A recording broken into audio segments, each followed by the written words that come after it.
Hi, it's Eva Cartman, and you are listening to the Dream Big podcast show, the place to go to learn, laugh, and grow. Today we welcome fear facer Michelle Poehler, who shares her journey from being scared of almost everything to now being able to face her greatest fears head on. This is episode 159. You ready? It's time to dream big. Welcome to the Dream Big podcast show. We're inspiring you to shoot for the moon, take aim and go. We bring to you amazing guests who truly love what they do. Every day they're living their dreams, and so can you. Dream big, take action to reach your goals. Are you pumped yet? It's showtime, let's rock and roll. Hey Big Dreamers, before I introduce Michelle Poehler, I wanted to let you know that you can now get my free Confidence Secrets course, which is over 1 hour of me teaching you about how to develop your superpower of self-belief. This Confidence Secrets course is going to be part of the Dream Big Academy that we launch later this year. But for a limited time, we are offering access to this content for free at dreambigpodcast.com/beta. If you're a younger Big Dreamer listening to this, please ask your parents to help you get it. Again, it's completely free for a limited time, so please take advantage and get the course while you still can at dreambigpodcast.com/beta. Okay, now let's turn our attention to this week's amazing guest, Michelle Poehler. Born and raised in Venezuela, Michelle Poehler is a creative and passionate social entrepreneur, keynote speaker, and fear facer. Michelle was not always a fear facer. In fact, as a child and young adult, Michelle avoided all her fears and did everything in her power to never step foot outside of her comfort zone. In our interview, Michelle shares how an assignment she received in graduate school changed her life forever. Indeed, Michelle has become so passionate about encouraging others to face their fears that she founded Hello Fears, a social movement that has reached over 70 million people worldwide and has empowered thousands to step outside their comfort zone and tap into their full potential. Michelle's inspirational work has been featured on The Today Show, CBS, CNN, Huffington Post, BuzzFeed, The Rachel Ray Show, among many others. I love this conversation with Michelle, and I know you will too. So without further ado, let's roll the tape. Hi, Michelle. Hello. I'm so excited to have you on the Dream Big podcast. So excited to be here. Can't wait to chat with you. Today, we're going to talk about one of my most favorite topics, getting outside of your comfort zone, which is something that you have actually dedicated your life to in recent years, and you're encouraging others to do that too. Yes, that's what I do for a living now. I can't believe it. Wow, that's amazing. But before we get into your journey of conquering your own fears, I know that you have not always found it easy to take risks and try new things. So can you describe your feelings when it came to pushing outside of your comfort zone when you were a child and even a young adult? Yeah, so actually I avoided my fears during my entire life, right? Until I was like 26 years old. That's when I decided that I was going to start facing my fears. But before that, the thing is that I used to perceive every fear as an obstacle. So every time that I would experience the emotion of fear, I would try to find a different way to do things, a more comfortable way, a way that I feel, more aligned to, in a way that I could always avoid facing a fear. So that has been my entire life, at least for the first 26 years of my life. And after that is when I decided to embark on this project and say yes to all of the things that I once avoided. And what I can say is that I missed out on so many things because I just said no to everything that was outside of my comfort zone.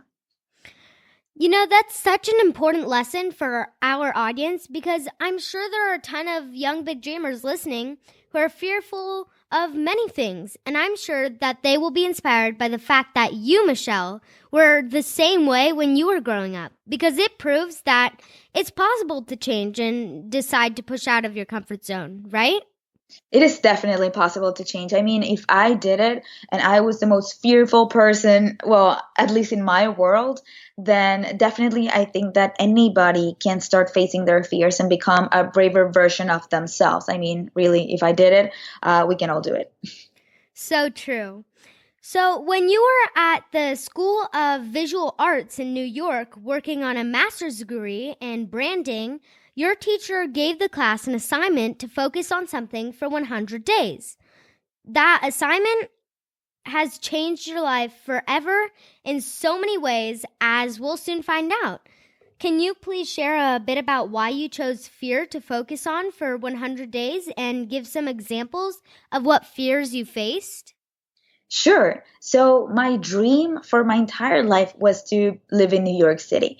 So years ago, when I decided to do a master's in branding and moved to New York, what happened is that I realized that even though I was living in my dream city, I was not really experiencing the city the way I wanted to because I was always inside of my comfort zone. So I was still trying to avoid fear at all costs. But when I was doing my master's and the professor asked us to do a 100-day project, which means we had to choose one thing to do repeatedly for 100 days in a row, and it literally could be anything as long as it's something that helps you grow or improve in some way. At that point, I knew that it was the right time for me to start facing my fears. So I embarked on this project where every single day I would face a different kind of fear, and I would record myself and put myself on YouTube being terrified, but still conquering my fears. And that started to really inspire people that were following the project until this became like a movement. And so I can tell you a few of the fears that I faced. Let's see.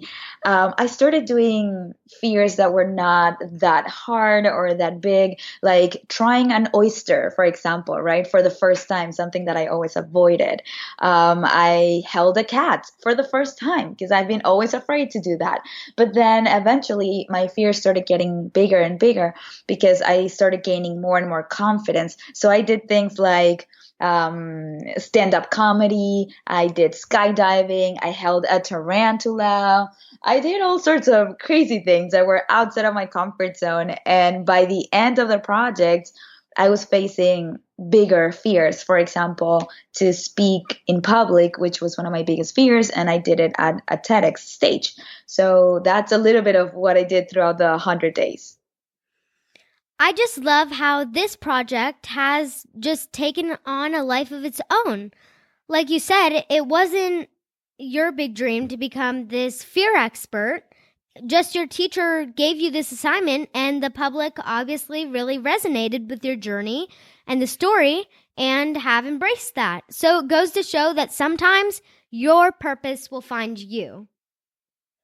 Oh, yeah. Oh, definitely. My purpose found me. I think that's very accurate. And like you said, I never actually thought that I was going to be a thought leader. I mean, it would have been nice and I had a dream about it, but I never thought it was going to be a possibility. And I never thought that I had the power to inspire people. And what I realized is that we all do, and courage is extremely inspiring. So we have to share our stories. Yeah. So you received a lot of press about the 100 Days Fear Challenge, and in one of the pieces, you said that the challenge made you realize that you had been living your life saying no to anything that scared or challenged you. And after the challenge, when presented with an opportunity, you are at least open to trying it. So can you share how that shift in mindset will change your life forever?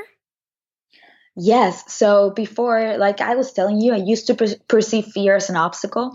But now, after facing all those fears and realizing that fear only lives in our minds and is not real, what I realize is that sometimes when we have that experience or that emotion of fear, what it just means is that there's an opportunity there. So now when you realize this and you understand it, there's a very different perspective on how you perceive, this emotion. So before, whenever I experienced fear, I used to avoid it. But now I'm like, am I experiencing this because of fear? And if the answer is yes, then it just means that I get to grow, I get to learn, I get to tap into different aspects of myself.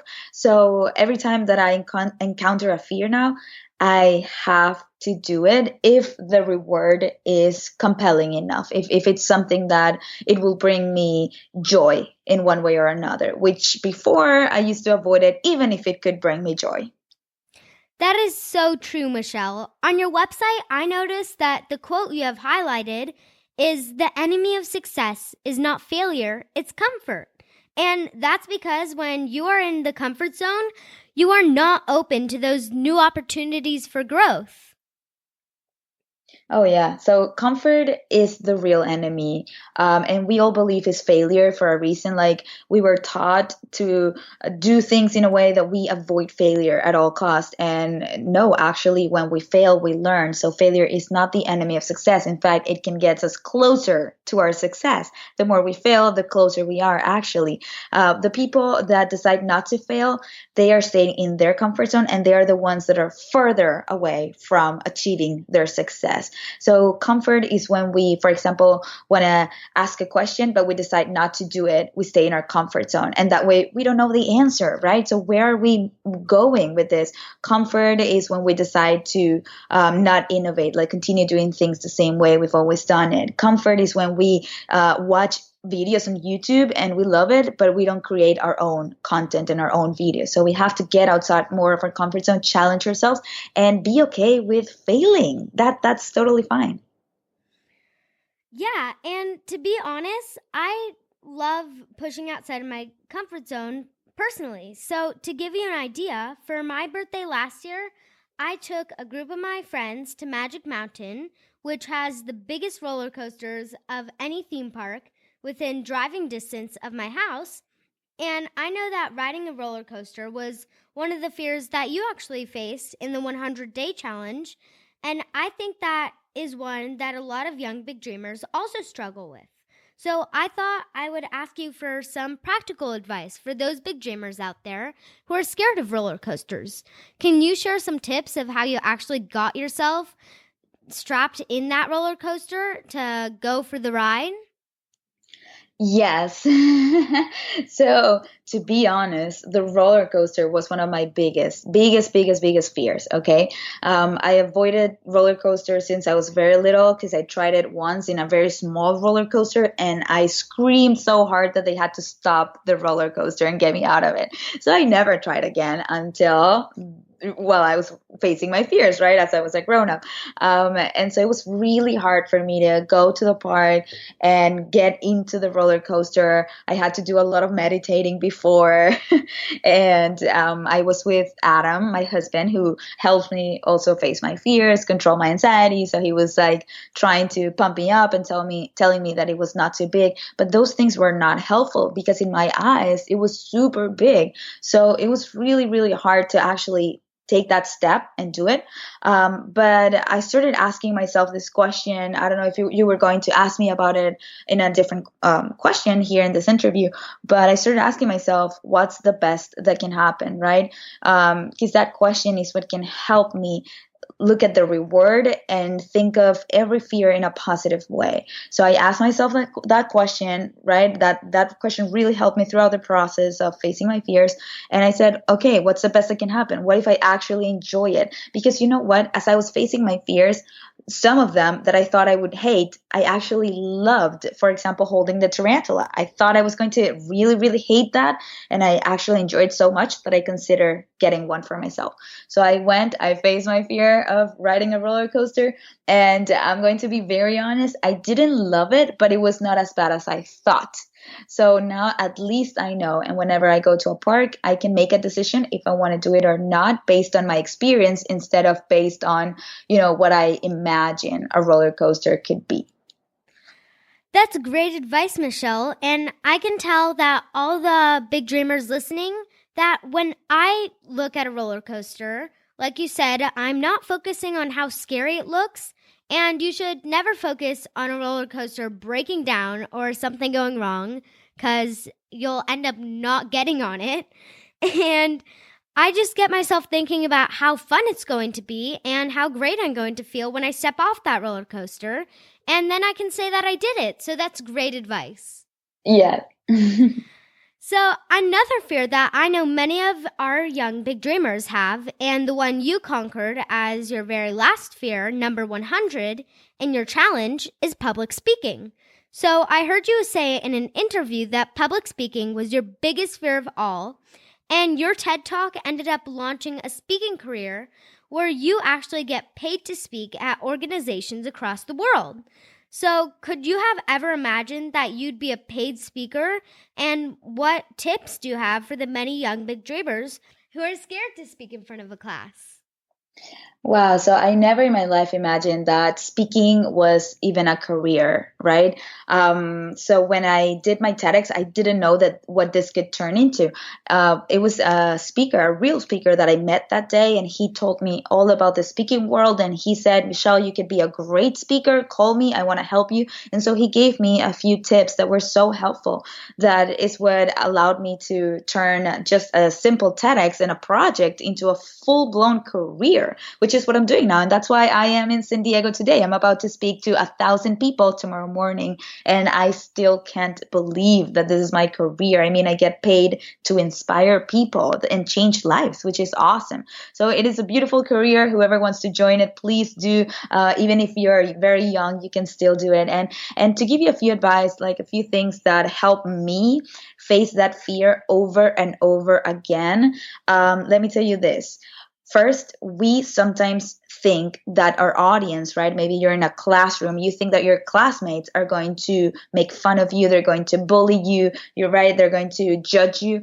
But actually, people listening, they want to get the best out of it. They want to laugh, they want to know more about you, they want to be proud of you, even though you don't know that. So when I just the thought of that helps me so much, because when I'm about to go on stage and I sometimes look at the audience, I see them as the enemy, right? Like, oh my God, no, what are they going to say? Are they going to mock me? But then what if I think to myself that they want the best for me, that they just want to get inspired, that they want to laugh, right? They want to know more about me.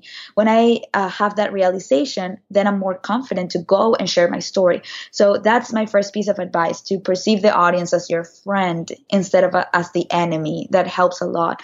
The other thing is to make it personal. So whatever you have to share with your class, always try to add a very personal story into it, right? Like a story that about you, right? Something that only you can share. For example, if you have to share about a project, tell us how you decided to make that project, or who helped you do it, and how was interesting about it, what you learned personally from that experience.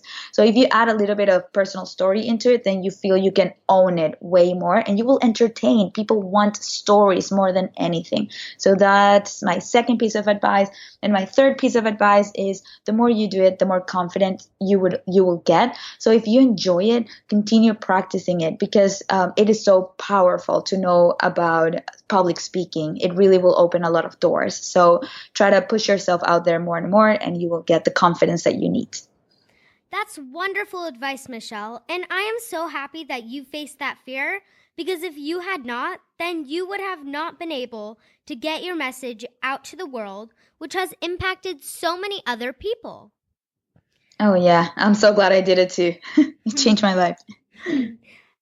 Now, I know that overcoming your fears has become a mission that is so much bigger than just you. You founded a movement called Hello Fears, which encourages others to face their fears and grow too.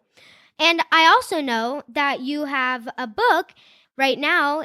I believe that it hasn't been published yet, but you can pre-order it. So can you share how meaningful that movement has become for you, and where we can find out more about your book? Definitely. So yes, it went from being a school project about me to being a movement about people that feel encouraged to face their own fears, change their lives, and inspire others along the way. So actually, if you go, for example, to hellofears.com, you can read stories from all kinds of people all over the world that they want to share their stories of courage with us.